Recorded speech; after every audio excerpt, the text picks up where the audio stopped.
Сәлеметсіздер ме, оқырмандарым? Сіздермен бірге Ақерке дәрігер.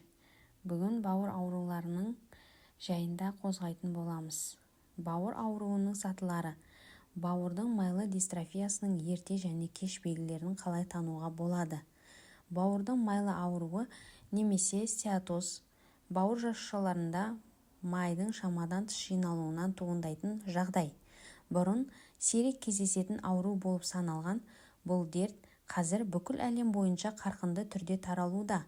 90-шы жылдары бауыр стеатозы сирек диагноздалса, бүгінде ол ақш-тағы 35 жастан асқан ересек тұрғындардың 30%-дан астамын зақымдайды. Сондай-ақ балаларға да әсер етеді. Бұл қауіпсіз ауру емес екенін түсіну маңызды. Егер оны емдемесе, бауыр тыртықтанып, цирроз және тіпті қатерлі ісік пайда болуы мүмкін. Бауыр стеатозы әлемдегі бауыр трансплантациясының негізгі себептерінің бірі болып табылады. Бауыр регенерациясы қабілетті ғажайып орган, бірақ бұл қабілет шексіз емес. Сондықтан ауруды ерте сатысында анықтап, шара қолдану өте маңызды. Жақсы жаңалық, бастапқы кезеңдерде ауруды қайтаруға болады және бауырыңыз қайтадан сау болады. Майлы бауыр ауруының елемеуге болмайтын 6 ерте белгісі анықталынады. Біріншісі, шаршау. Бауыр көптеген маңызды функцияларды атқарады. Соның ішінде қоректік заттардың метаболизмі және энергия өндіру. Бауырдағы майдың жиналуы мен қабынуы бұл процестерді бұзады. Бұл созылмалы шаршауға әкеледі. Екіншісі, оң жақ қабырға астындағы ауырсыну. Бұл іштің жоғарғы оң жағындағы жайсыздық. Онда бауыр орналасқан. Ол сыздаған ауырсыну немесе ауырлық сезімі ретінде сезілуі мүмкін. Бауырдың ұлғаюы көршілес органдар мен жүйкелерді қысып, өзі ауырсынуды тудыруы мүмкін. Үшіншісі, іштің кебуі және газдың пайда болуы.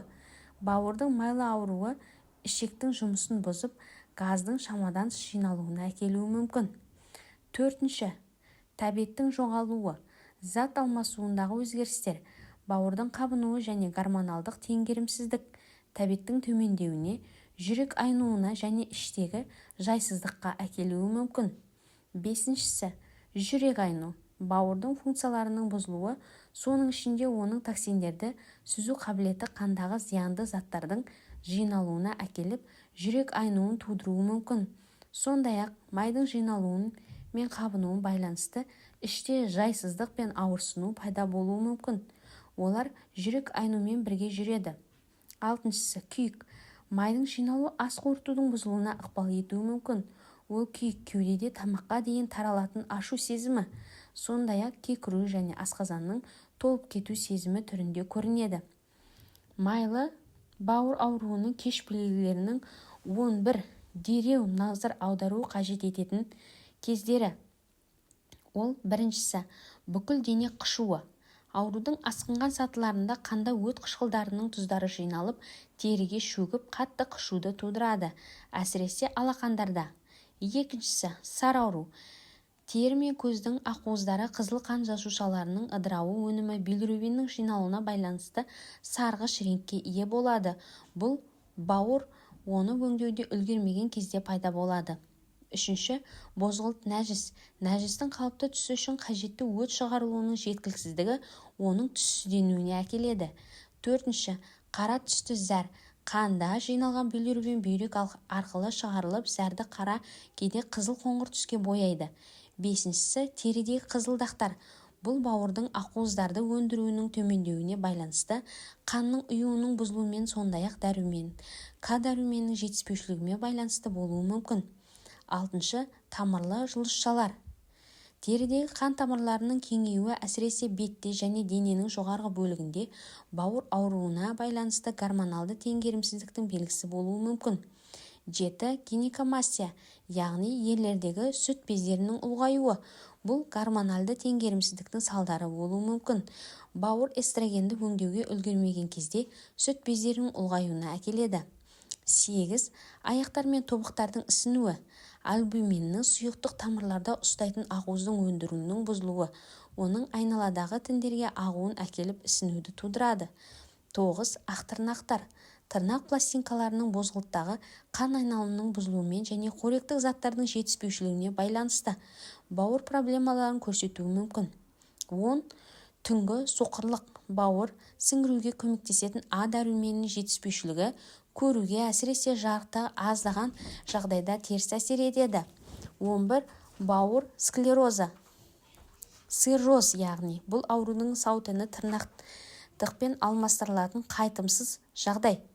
Майлы бауыр ауруының дамуы қауіпті факторлар. Бауырдың майлы ауруы немесе статус барған сайын кең таралуда және цирроз және бауыр обыры сияқты күрделі асқынуларға әкелуі мүмкін.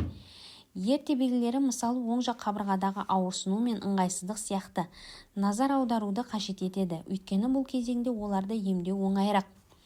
Қауіпті факторлардың семіздік, қант диабетінің екінші типі, алкогольді асыра пайдалану кіреді.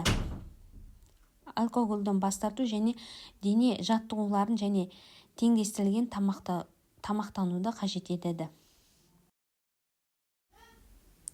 Семіздік, артық салмақ басты қауіп факторларының бірі болып табылады. Екінші типті қант диабеті тән инсулинге төзімділік бауырда майдың жиналуына ықтимал етеді. Жоғары артериялық қысым, жоғары қысым көбінесе семіздікпен және инсулинге төзімділікпен бірге жүреді. Бауыр ауруының даму қаупін күшейтеді. Алкогольді шамадан тыс пайдалану. Алкоголь бауыр үшін улы және бауырдың майлы гепатозының дамуына ықпал етеді. Аз қозғалатын өмір салты. Физикалық белсенділіктің жетіспеушілігі метаболизмді баяулатады және майдың жиналуына ықпал етеді. Дұрыс тамақтанбау. Тазартылған көмірсулар, қанттың артық мөлшері, трансмайлар және ультра өңделген өнімдер бауырдың денсаулығына теріс әсер етеді. Майлы бауыр ауруын қалай аулақ болуға және жағдайын жақсартуға болады? Біріншісі, алкогольден бас тартыңыз. Алкоголь бауыр жасушаларына тікелей зиян келтіреді. Екінші, үнемі спортпен шұғылданыңыз. Физикалық белсенділік майды жағуға және зат алмасуды жақсартуға көмектеседі. Үшінші, артық салмақтан арылыңыз. Тіпті аздаған салмақ жоғалту бауырдың жағдайын айтарлықтай жақсарта алады. Тамақтануды тексертіңіз. Көбірек жемістер, әсіресе авокадо, тұтас дәнді дақылдар, көкөністер, брокколи түсті қырыққабат, зәйтүн майы және куркума тұтыныңыз. Қант және тазартылған көмірсуларды тұтынуды шектеңіз. Ультра өңделген өнімдерден аулақ болыңыз. Кофе ішіңіз. Кофені қалыпты тұтыну бауырға қорғаныс әсерін тигізуі мүмкін. Ерте анықтау және уақытылы емдеу бауырыңыздың саулығын сақтаудың және кілті екенін ұмытпаңыз. Егер сізде жоғарыда аталған белгілердің бірін байқасаңыз, міндетті түрде дәрігерге қаралыңыз. Және де менің каналыма тіркелуді ұмытпаңыз. Комментарияларға өзіңіздің бауырыңыздың саулығын тілейтініңіз жаза кетіңіз. Келесі видеода кездескенше сау болыңыздар.